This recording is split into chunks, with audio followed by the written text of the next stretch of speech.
Hola mis hermanos, aquí estamos con otro video más y que la paz del Señor esté con cada uno de ustedes. Y muchas bendiciones para cada uno de ustedes, hermanos católicos y amigos que nos escuchan por este canal Defiende tu Fe Católico. También recordándote que puedas suscribirte a nuestro canal, y los que aún no lo han hecho, los invito a que lo hagan. Bueno, los invito a que hagamos esta oración. Dios te salve María, llena eres de gracia. El Señor es contigo.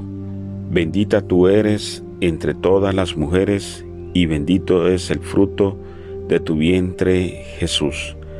Santa María, Madre de Dios, ruega por nosotros pecadores, ahora y en la hora de nuestra muerte. Amén. En nombre del Padre, el Hijo y el Espíritu Santo.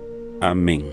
El video que se va a tratar este día será lo que hemos perdido de los sacramentos eliminados por las nuevas misas. Así que, hermanos, hay muchos modernistas que no les gusta escuchar estos temas. ¿Pero por qué, hermanos?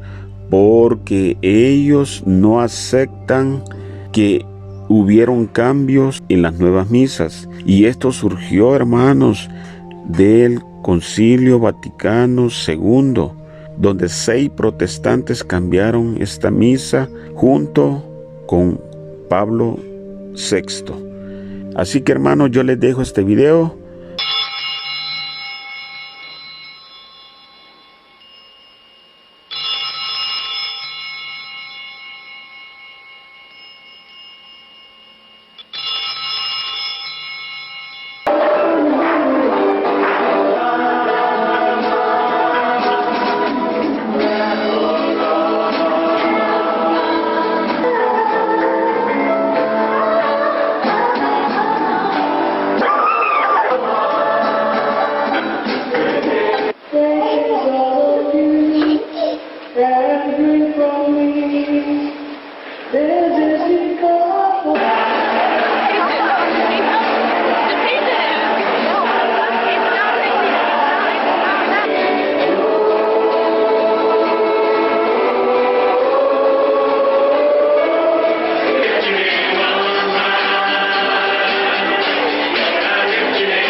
Romana fue reconocida por sus fieles como la Iglesia Santa, Católica y Apostólica. Una iglesia mundialmente unida no solo por un rito común de la misa en un mismo idioma, sino por creencias compartidas, tradiciones seguidas y por la proclamación de dogma infalible. Hoy esa iglesia es una casa dividida contra ella misma, separada entre tradicionalistas y modernistas, entre la santidad de lo antiguo y el liberalismo de lo nuevo. Otrora las espiras magníficas de las iglesias católicas de todo el mundo se extendían como brazos al cielo, proclamando con orgullo la majestad de Cristo Rey. Y estatuas y pinturas infinitamente santas se mantenían en silencioso tributo al mismo Cristo y su gloriosa Virgen Madre, mientras que himnos y cantos solemnes se elevaban y resonaban en tributo al Dios Trino y Uno.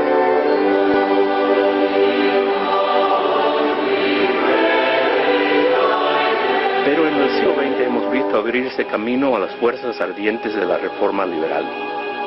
El Papa Juan XXIII, un bien conocido modernista, expresó su deseo de dejar entrar aire fresco en la Iglesia. Entonces, en 1962, simbólicamente abrió las ventanas convocando el Concilio Vaticano II. Como si fuera una inspiración satánica, repetición de lo sucedido durante la Revolución Protestante del siglo XVI, el concilio no perdió tiempo coqueteando con muchos de los errores cometidos por herejes como Lutero, Cranmer, Zwinglio, Calvino y otros cuya influencia habían brillado en Europa y más allá.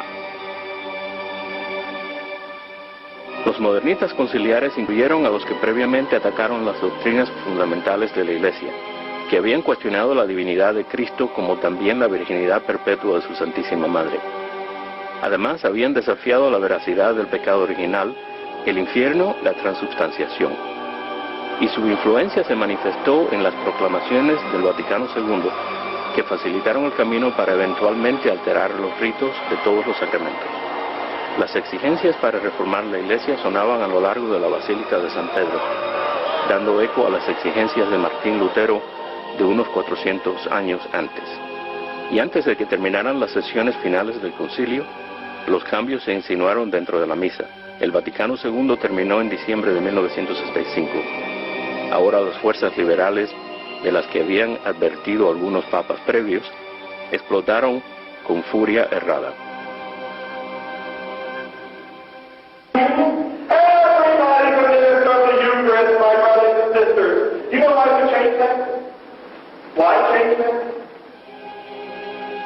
Y el espíritu del concilio dio paso al nacimiento del Novus Ordo, el nuevo orden de la misa, y en efecto el comienzo de una nueva iglesia.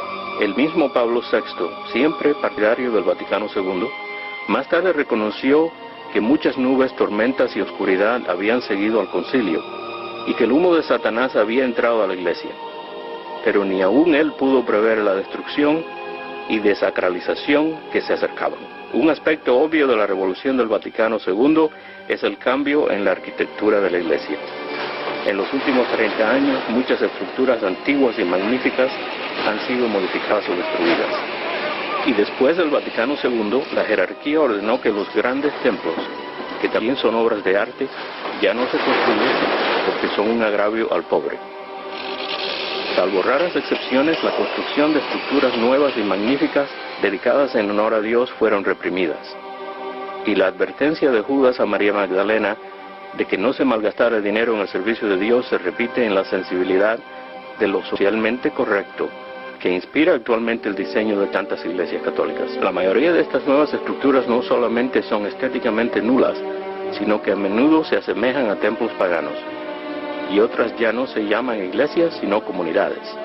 Aun cuando los exteriores de las iglesias quizás no ofendan a los pobres, sus interiores se asemejan más a auditorios y teatros vacíos, y aún a templos de la nueva era, que a lugares de culto católico.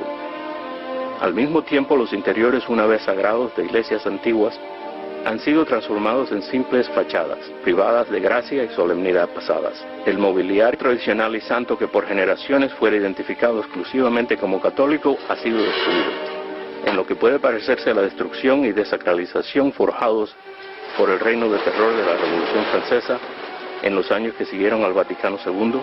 Hemos visto virtualmente cómo se han desmantelado y saqueado las iglesias católicas alrededor del mundo. Michael Matt, editor del periódico The Remnant, describe sus propios recuerdos escalofriantes de una experiencia similar en su niñez. Fue también en la iglesia cuando vinieron los cambios, que el mármol del altar mayor fue cortado con cegueta y serruchado en pedazos, y hasta la fecha, si alguien de ustedes visita el periódico The Remnant, puedo llevarlos al estacionamiento de la iglesia en que yo fui bautizado y mostrarles cómo los pedazos se usan como topes. Imitando una práctica hereje iniciada en el siglo XVI, los altares de mármol han sido reemplazados por mesas, aún en la más católica de todas las iglesias católicas. Ahora se hacen de cualquier cosa, desde madera hasta plástico. Ya no contienen las piedras del altar.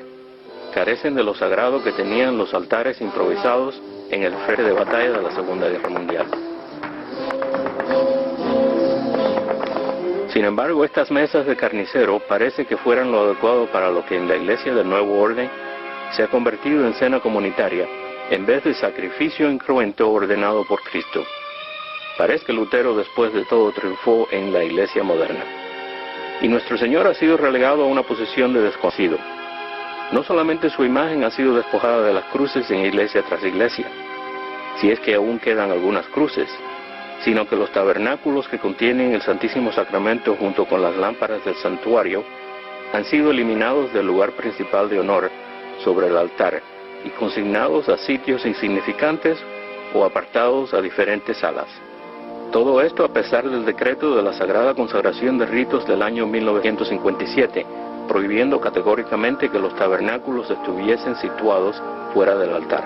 En San Juan capítulo 20, versículo 2, María Magdalena lamentaba: se han llevado al Señor y no sabemos dónde lo han puesto. trágicamente sus palabras viven de nuevo hoy. Aún más, las imágenes de nuestra Santísima Madre, otrora prominentemente situadas en todas las iglesias católicas del mundo, en muchos casos se unieron a estatuas y santos de ángeles que hoy son visiblemente ausentes. Ciertamente, si aún podemos encontrar arte o estatuas, frecuentemente son grotescas o blasfemas, y aún representaciones feministas de la Última Cena. Una custodia hecha de una botella de vino o una representación modernista de la Santísima Virgen que inspira más a pensamientos diabólicos que a pensamientos sagrados. Los crucifijos se han convertido en imágenes abstractas o han sido reemplazados por un Cristo resucitado, y aún la cruz protestante sin el cuerpo ha sido reemplazada por un símbolo de más.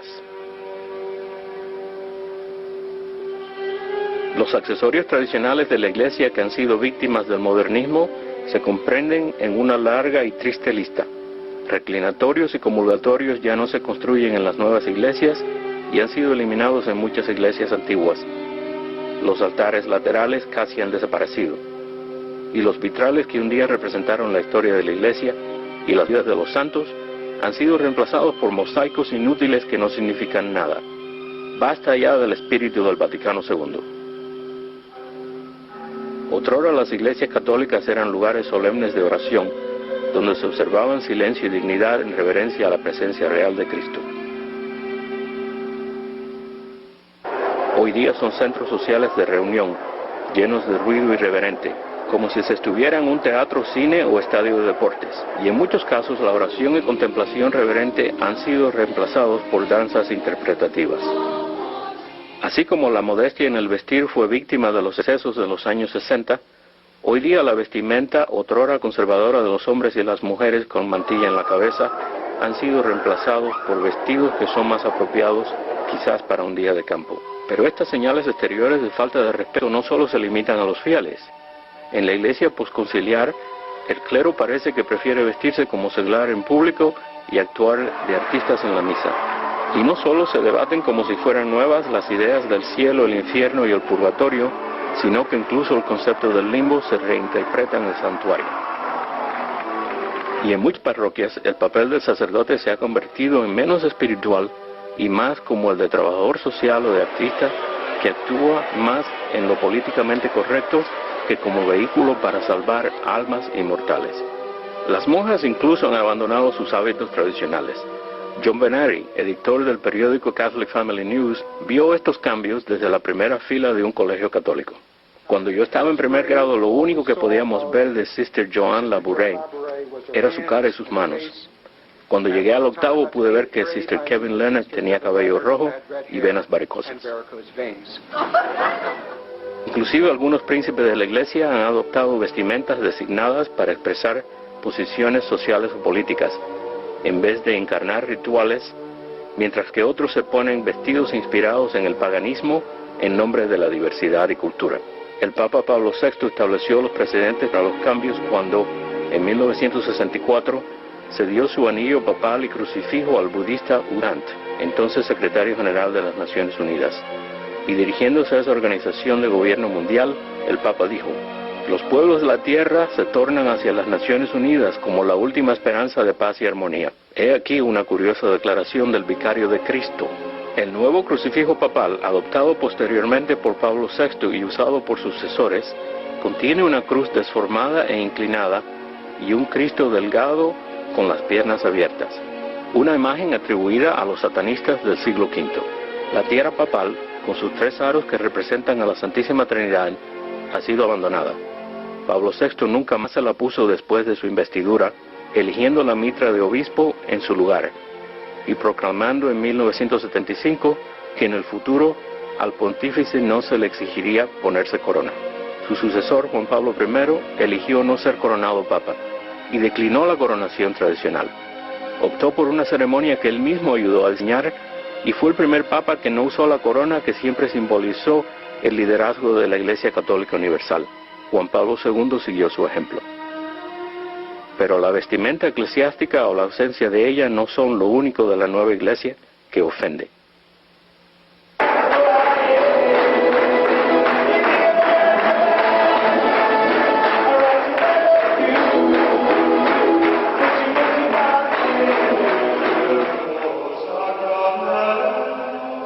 todos los tiempos, los solemnes y bellos cantos gregorianos fueron considerados la música oficial de la Iglesia.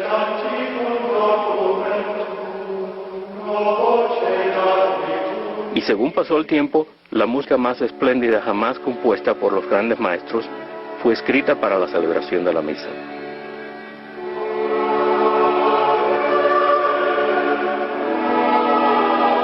Y la influencia de dicha música ha ido más allá de su origen religioso. El doctor David Allen White, profesor de inglés de la Academia Naval de Estados Unidos y un estudioso de la música clásica, ha dicho: esa misa nos dio la música occidental más antigua en escritura, es el canto gregoriano. Si ustedes toman un curso en la historia de la música, comenzarán con canto y seguirán con música sagrada, y no se secularizará hasta mucho después. Pero cuando así sea, seguirán viendo a Mozart y a Haydn escribiendo misas, y a Beethoven, que era caprichoso y gruñón, probablemente con justa razón debido a su sordera, que luchó con Dios toda su vida mientras escribía su gran misa solemne, pidiendo un sacerdote en su lecho de muerte. Esta es la música tradicional. Estas piezas clásicas magistrales siguen siendo ejemplos de algunas de las más nobles y alentadoras creaciones del hombre, un legado cultural y religioso. ¿Y cuál será el legado de la música posterior al Segundo Vaticano?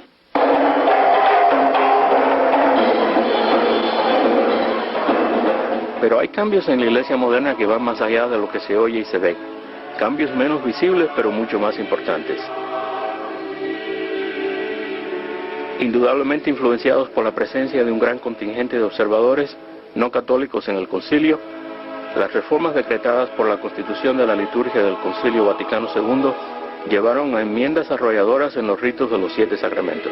Solo durante el reinado de Pablo VI, todos los sacramentos sufrieron cambios mayores.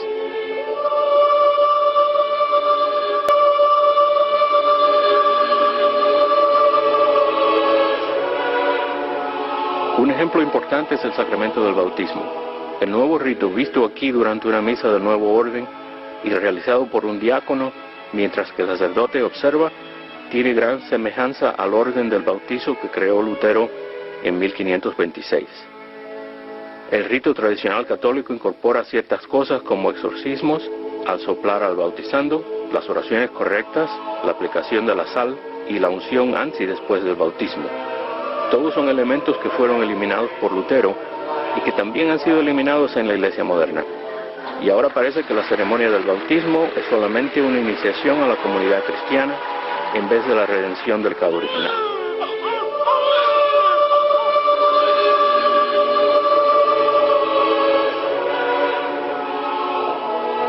El rito del sacramento de la penitencia también ha sufrido cambios extraordinarios.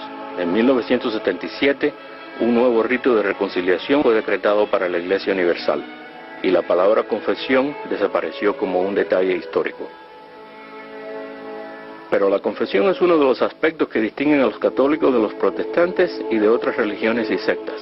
Es una obligación solemne durante la cual el penitente confiesa sus pecados, declara la contrición sincera, hace propósito de enmienda, pide perdón y recibe la absolución del sacerdote. En muchas iglesias del Nuevo Orden, los confesionarios han sido eliminados o se han convertido en salones de reconciliación, en los cuales el sacerdote y penitente conversan. Eso también hace eco del punto de vista de Martín Lutero, que la penitencia es simplemente un reconocimiento de errores pasados, un retorno a la tranquilidad de conciencia, sin ninguna contrición por haber ofendido a Dios. Y las confesiones tradicionales del sacerdote y del penitente solos han sido en muchos casos suprimidos por ritos de absoluciones generales, a menudo ilegales, en violación directa del derecho canónico o contrarios a los deseos del Santo Padre, mientras que en muchos casos los pocos confesionarios tradicionales quedan vacíos. En cuanto al rito del sacramento de confirmación, una cita de Pablo VI resume todos los cambios del Vaticano II. Dijo en parte que solamente se conservaron las bendiciones iniciales sobre todos los confirmantes. Eso a pesar de que la mayoría de los teólogos han mantenido que la sustancia esencial, las acciones que se exigen en el sacramento, consisten en la imposición de las manos y la unción con el santo óleo. Además, la forma antigua, o palabras de confirmación, como especifica el Concilio Dogmático de Trento, significan que el obispo ha impuesto el sacramento. Yo te marco con la señal de la cruz y te confirmo con el óleo de salvación.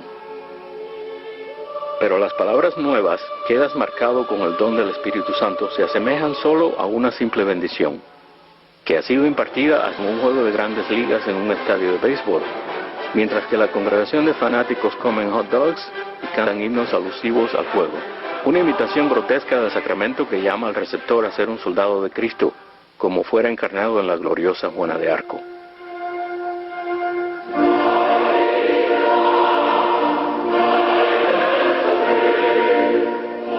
El rito del sacramento del matrimonio, sin embargo, ha cambiado poco después del Vaticano II en lo que se refiere a la ceremonia en sí, excepto el aumento en matrimonios mixtos donde el sacerdote con o sin el celebrante no católico administra el rito a ambos partícipes, creyente y hereje por igual. Cristo elevó el sacramento del matrimonio de un simple contrato a la dignidad de un sacramento, invalidando la ley del Antiguo Testamento y haciendo que el matrimonio válido sea indisoluble, no obstante el rey Enrique VIII y sus 7 esposas. Pero los problemas con los matrimonios católicos hoy día tienen que ver más con la ligereza con que se abandonan los sagrados votos con la bendición de la nueva iglesia. En el capítulo 16, versículo 18 de San Lucas, Cristo nos dice: cualquiera que deje a su esposa y se case con otra comete adulterio. Y antes del Vaticano II la iglesia consideraba que divorciarse y volver a casarse era pecado mortal bajo pena de excomunión. Pero ese decreto fue anulado por los obispos católicos americanos en el año 1977. Ahora ellos piden disculpas a los divorciados y vueltos a casar. A los que no se les ha permitido recibir los sacramentos de la iglesia, incluyendo divorciados y vueltos a casar, y a los que no se les ha mostrado debida hospitalidad, les pedimos perdón. Las anulaciones se han convertido en nueva válvula de escape. De 1952 a 1956, la Iglesia solamente otorgó 392 anulaciones en todo el mundo. Pero en 1968, después del Vaticano II, hubo 450 anulaciones solamente en los Estados Unidos. Y en el año 1997 el número de anulaciones había explotado a más de 73,000 en todo el mundo. Curiosamente, la nueva Iglesia insiste en el divorcio antes de conceder la anulación. Un ejemplo raro aún en el patrón de los modernistas es el de un padre de 3 que, divorciándose después de 24 años de matrimonio, obtuvo la anulación y posteriormente se convirtió en sacerdote.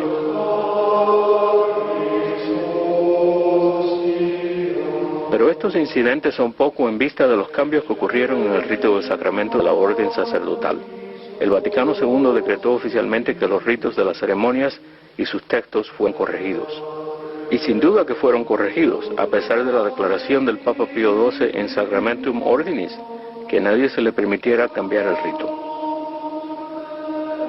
Mientras que habían existido 8 pasos que involucraban directamente la ordenación sacerdotal, en 1968 se redujeron a 2 debido a cambios hechos por Pablo VI, aunque los cambios fueron prohibidos por el Concilio de Trento. En el rito de ordenación sacerdotal tradicional, el obispo instruye al candidato diciéndole que la misión del sacerdote es ofrecer sacrificio, bendecir, guiar, predicar y bautizar. Hoy día, sin embargo, el ordenado es simplemente consagrado a celebrar la liturgia. Pero de un significado mucho mayor es que se han eliminado ciertas oraciones esenciales. A los sacerdotes ya no se les concede específicamente el poder de cambiar el pan y vino en cuerpo y sangre de Cristo, se les ordena específicamente que perdonen los pecados.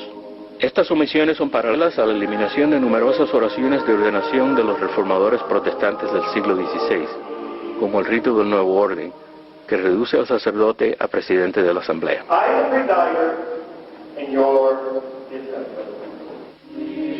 De nuevo, los espíritus de Lutero y Cranmer se pueden ver rondando el recinto oscuro del Concilio Vaticano II. Debido a estos cambios cuestionables, algunos teólogos y doctores tienen graves dudas acerca de la validez del nuevo rito de ordenación y del clero investido.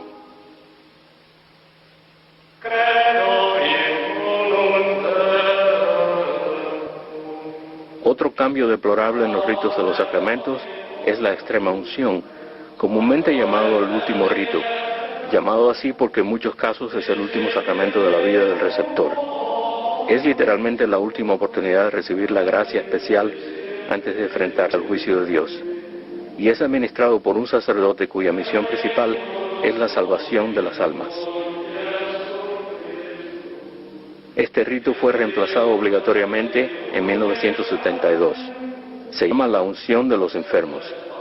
Discrepando con la extremaunción, el nuevo rito se ocupa más en curar el cuerpo y confortarlo que salvar el alma. Las palabras, que el Señor perdone todos los pecados que haya cometido, cambiaron a, que el Señor en su amor y misericordia te ayude con la gracia del Espíritu Santo. Se ha perdido el importante ruego de implorar el perdón de Dios. Más aún, en el nuevo rito se promueve la celebración comunitaria, en vez de algo personal entre el penitente y el sacerdote. Muchas veces se ha convertido en una bendición general o de grupo para personas mayores o para enfermos. Y ahora ofrecen clases para morir, donde se explica lo fácil que es ir al cielo.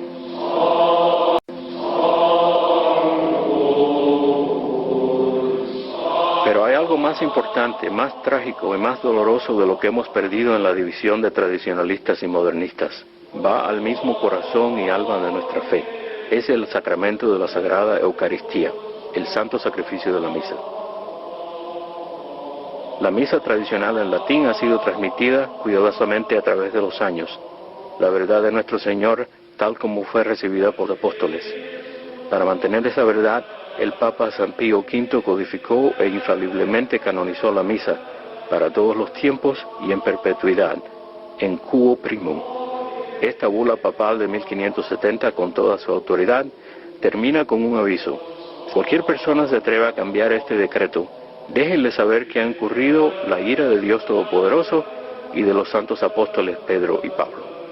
El texto completo de esta proclamación apareció en la carátula de todos los misales del altar desde ese momento y fue ratificado por la sucesión de unos 35 papas hasta Juan XXIII.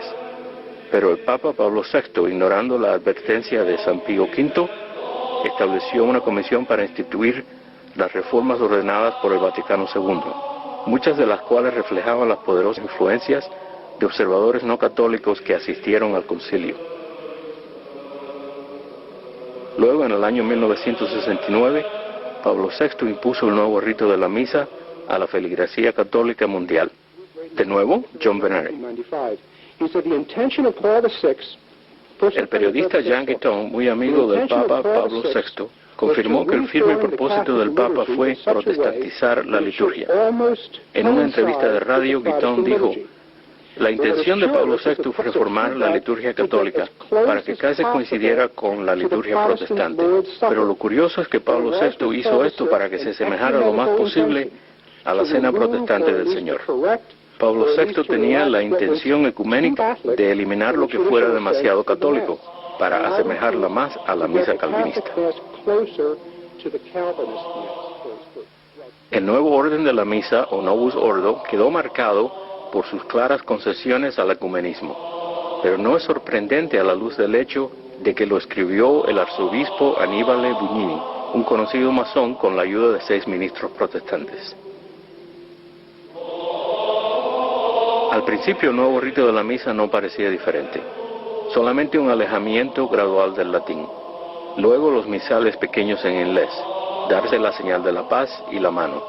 Se añadió una frase protestante al final del Padre Nuestro. Pero los cambios fueron tan implacables como engañosos.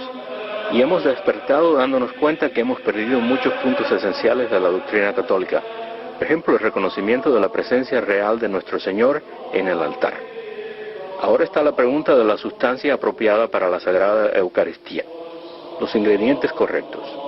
La Iglesia siempre enseñó que el pan debía ser pan sin levadura, hecho de harina de trigo y agua natural. El vino debía ser producto de uvas maduras. Cuando estos elementos han sido consagrados, se convierten en el cuerpo, sangre, alma y divinidad de Jesucristo, la víctima perfecta del sacrificio, el sacrificio perfecto, ofrecido a Dios para nuestra salvación. Y lo que constituye un sacrificio aceptable se estableció en el Antiguo Testamento. Jerry Mattatix, un líder católico, apologista y presidente de la Fundación Bíblica Internacional, nos explica. En las Escrituras, Dios pidió a los fieles que den lo mejor de ellos. Los israelitas fueron llamados a darle a Dios una oveja sin mancha. No podían darle una oveja ciega, coja o pequeña. Tenían que darle la más robusta, la mejor que tuvieran. Como está escrito en el Génesis, Abel ofreció a Dios lo mejor de su rebaño, sus mejores animales, para celebrar el sacrificio perfecto. Y esto agradó a Dios y fue aceptado. Pero Caín ofreció los frutos de la tierra, y Dios no aceptó estos dones inferiores. Dones que en la nueva iglesia se llaman frutos de la vid y del trabajo del hombre. Verdaderamente un sacrificio inferior, como fue el de Caín.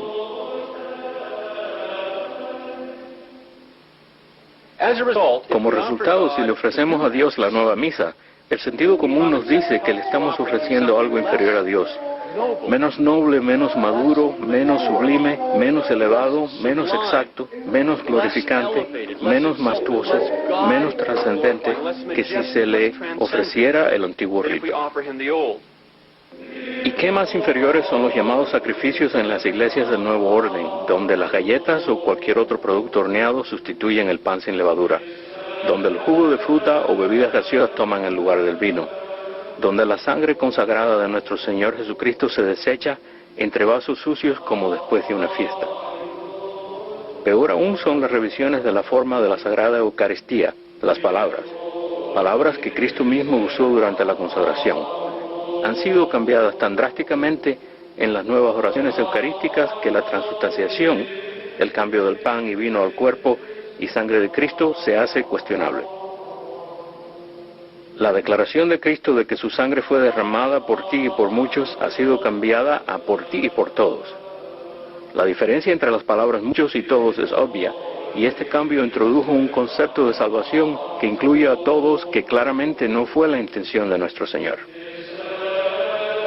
Es interesante que en otros ritos católicos aprobados, e inclusive en la Iglesia Episcopal, se mantiene la palabra muchos en sus oraciones eucarísticas. Solo la Iglesia de Martín Lutero y la Nueva Iglesia Católica han cambiado de muchos a todos. Más allá, las palabras misterio de fe, que reconocen el misterio de la transustanciación, han sido eliminadas de la consagración del vino. De acuerdo a la Sagrada Tradición, estas fueron las palabras de Cristo, afirmadas por los papas a través de los años y preservadas para todos los tiempos en Quo Primum.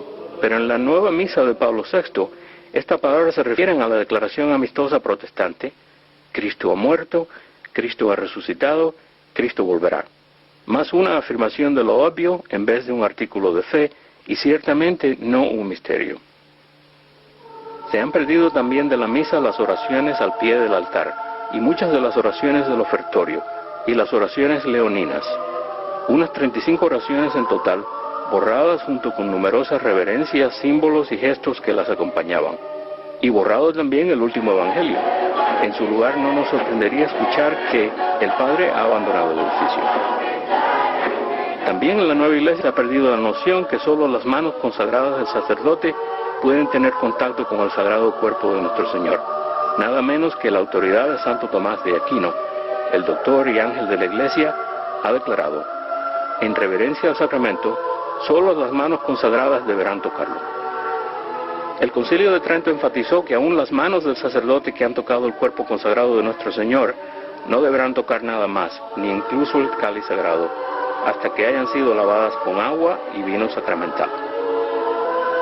Está claro, los puntos esenciales de la doctrina que conciernen a la misa, como la presencia real, la realidad del verdadero sacrificio y las facultades del sacerdote, se han convertido en temas cuestionables, puntos de doctrina que en la misa antigua quedan afirmados sin duda alguna.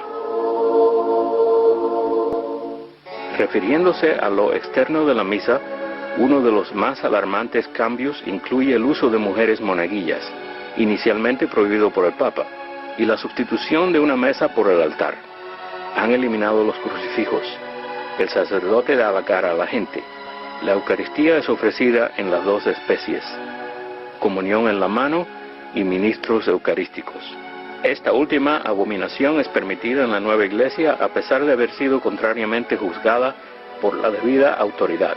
De nuevo, las palabras de Santo Tomás: al igual que la consagración del cuerpo de Cristo corresponde al sacerdote, Igualmente la distribución pertenece a Él. Estos sacrilegios son manifestaciones de la triste falta de respeto de la nueva iglesia a la presencia real de nuestro Señor en la Eucaristía. En muchos casos las hostias son tratadas como bocados sin importancia y distribuidas por manos irreverentes. Tal vez esto es una reflexión de los datos que indican que hasta un 70% de los sacerdotes modernos no creen en la transustanciación. No en balde que casi todas las iglesias del Nuevo Orden son tan parecidas a las protestantes. ¿Usted cree que esta iglesia católica parece diferente a esta protestante? Oigan esta versión del Padre Nuestro. Tuyo es el reino, tuyo el poder y la gloria, por siempre, Señor. ¿Hay alguna diferencia entre esta versión y la versión protestante? ¿Hay alguna duda que la Iglesia Católica moderna ha sido efectivamente protestantizada, envenenada por errores modernistas y protestantes que la atacan desde dentro? Pero no termina allí. Las bendiciones, el rosario, las novenas y otras devociones han desaparecido. Siguiendo los decretos del Concilio Vaticano II sobre el ecumenismo, los servicios con no católicos son ahora comunes. No para convertirlos al catolicismo, sino para establecer todas las religiones en un mismo nivel. Esto es algo que ha sido siempre condenado por la Iglesia tradicional. Esta mezcla, en palabras del decreto mismo, deberá fomentarse. Esto ha llegado a un nivel tan alarmante que inclusive las religiones paganas son honradas y autorizadas. Pero la verdad es absoluta. Solo puede haber una verdadera iglesia, la que fundó Cristo. La negación de esto, la posición de todas las religiones a un mismo nivel, es negar la misma esencia de la fe católica. No queremos rebajar a aquellos que sin religiones hechas por el hombre, como Lutero, Calvino, Wesley, Enrique VIII y otros, sino mostrarles el verdadero camino, invitarlos a participar, dándoles la bienvenida. Por eso fue que en el Concilio Vaticano I, el Papa Pío IX le envió una carta a los ortodoxos y protestantes, invitándolos a que volvieran a la Iglesia Católica. ¿Por qué? Porque Él de verdad los amaba y quería salvar sus almas del infierno. Cristo dijo: tengo otras ovejas que no están en este rebaño, a esas también tengo que traer, y ellas oirán mi voz, y habrá un solo rebaño y un solo pastor. Aún hay católicos que se preguntan: ¿por qué debemos preocuparnos de algunos cambios? ¿No fue el Vaticano II efectivo para que la Iglesia creciera? Consideremos estas estadísticas alarmantes. De 1965 hasta 1998, debido en parte a la inmigración, la población católica de Estados Unidos creció de 45 millones a 60 millones. Pero durante este tiempo el número de seminaristas disminuyó aproximadamente de 45.000 a 4.500. El número de seminarios disminuyó de 600 a menos de 200, y las ordenaciones sacerdotales bajaron casi a la mitad. A pesar de que el número de parroquias creció a 2.000, la falta de sacerdotes residentes creció 400%. Muchas de las diócesis han optado por usar carteles anunciadores para promover vocaciones. Las hermanas religiosas se han reducido de unas 180.000 a casi la mitad hoy en día. Y lamentablemente, en un estudio hecho en el año 1995, podemos ver cómo solamente el 25% de los católicos van a misa regularmente. Vaya crecimiento producto del Vaticano II. Incluso hay algunos que insisten en preguntarse: ¿es la misa todavía la misa? ¿No es todavía la Iglesia Católica? Trágicamente la respuesta es no, y es solo cuando revisamos estos cambios enteramente que la magnitud de lo que hemos perdido se hace obvio. Es una nueva iglesia, verdaderamente una nueva religión. Si no, ¿cómo se pueden explicar cosas como la misa de hula, los bailes en el santuario, las misas de payasos? Y para los católicos que mantienen que esos abusos no se cometen en sus parroquias, consideren esto: incluso cuando los cambios externos sean mínimos, no son cosas como la arquitectura y la música las que son el problema principal. De vital importancia es lo que ha pasado con los sacramentos. Allí los cambios son menos obvios, pero universalmente peligrosos, y hay muchas serias y legítimas preguntas acerca de su validez. Así que no se trata de la nostalgia de tiempos pasados o por la misa en latín que nos obliga a volver al catolicismo tradicional. Es porque solamente una duda razonable de la validez de los sacramentos es causa suficiente para dejarlos. En efecto, de acuerdo al derecho canónico, Es obligación católica hacerlo. Cualquier otra acción crea un daño grave a nuestra fe y a nuestra salvación eterna. Aquellos que vacilan en volver a la misa antigua porque temen que desobedecerían, no deben ir más lejos que Cubo Primo. El Papa San Pío V decretó que el rito del misal romano podía ser usado libre y legalmente y por virtud de la oficina apostólica. Y añadió, otorgamos y lo permitimos para siempre. Además, en 1995, Alfonso Cardenal Stickler proclamó que incluso el Papa no puede prohibir una misa que se ha dicho por siglos y que además ha sido la misa de miles de fieles y de miles de santos. Y su eminencia añadió que una comisión papal de 9 cardenales asignados por Juan Pablo II unánimemente acordaron que ningún obispo puede prohibir a ningún sacerdote católico que diga la misa tridentina, y confirmó que los 9 cardenales habían determinado que la misa tradicional en latín nunca había sido oficialmente prohibida. Es vital tener en mente el aviso del Papa San Félix III. No oponerse al error es aprobarlo, y no defender la verdad es suprimirla, e inclusive negarse a confundir a los hombres malvados cuando podemos hacerlo, no es menos pecado que apoyarlos. Así es que no solamente somos libres de volver a la iglesia tradicional, sino que estamos obligados a hacerlo, porque ahora hemos visto los cambios desastrosos de la nueva iglesia. Con más importancia debemos reconocer la terrible pérdida que estos cambios han causado a la verdadera fe católica. Afortunadamente hay un camino hacia la restauración. Jesús prometió que su iglesia sería para siempre, así que es importante mantener la esperanza. Hoy día hay una reserva fiel y vital en esa iglesia verdadera. Las señales están en todas partes. Por ejemplo, los periódicos católicos tradicionales están floreciendo y representan una voz en la restauración y perseverancia del catolicismo tradicional. Más y más reuniones de seglares tradicionalistas se extienden por toda la nación y alrededor del mundo. Todos los años un número creciente de católicos tradicionales participa en la costumbre penitencial de caminatas y peregrinaciones, como la antigua peregrinación de Chartres en Francia hasta las más pequeñas pero no menos fervientes peregrinaciones en los Estados Unidos, y todos terminan con la celebración de la misa tridentina. Continuando la tradición de las viejas peregrinaciones, cientos de católicos se reunieron en el centro de Phoenix, Arizona, para una caminata espiritual. Católicos de todo el valle vinieron a unirse al evento de hoy, cantaron himnos y oraron, mientras sostenían estandartes religiosos. Algunos católicos dicen que esta caminata les ayuda a obtener la gracia y a fortalecer su fe. Y el resurgir de la participación laica es evidente en el aumento de los lugares donde se celebra el culto tradicional católico, aunque algunos no sean tan tradicionales en apariencia. Las misas en latín están disponibles alrededor de la nación, desde capillas independientes a las iglesias de la Sociedad de San Pío X hasta los portales de las casas de los feligreses, y algunos incluso que se predican en locales de hoteles alquilados. Aquí nos hallamos en esta pequeña catacumba en este hotel. Es lo que es, una catacumba moderna, tratando de entender cómo vamos a salir de esto, pues aún dentro de la iglesia no tenemos refugio seguro. También pueden encontrarse misas tradicionales en capillas de cementerios, capillas de boda y de vez en cuando, por una necesidad extrema, prestadas por iglesias protestantes. Pero este tipo de ecumenismo particular no ha sido aceptado por la jerarquía de la Iglesia Católica moderna.